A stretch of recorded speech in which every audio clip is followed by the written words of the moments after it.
yun, good evening mga sir, no. So dito tayo ngayon sa Motripi Garage mga sir, no. So dahil install tayo ng mini driving light na dadala ni Bossing, tapos PA horn with rapid horn setup, tapos walang passing light mga sir, no. So di nagpalagay si sir ng passing. Ito yung kanyang tri-switch mga sir, yun, okay. Tapos nilagyan din natin ng combo lights, on-off switch ng combo lights mga sir. So ito yung on-off switch, yan.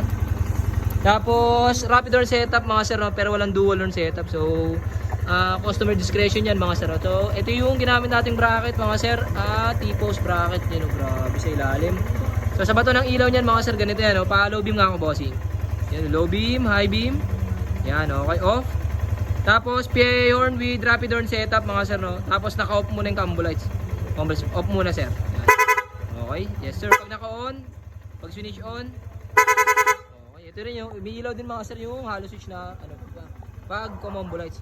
Yan. Yes sir, you know. So yun lang mga sir. So sa lahat na gusto magpa-install, PM nyo na po sa Motripi Garage. Thank you kay Bossing.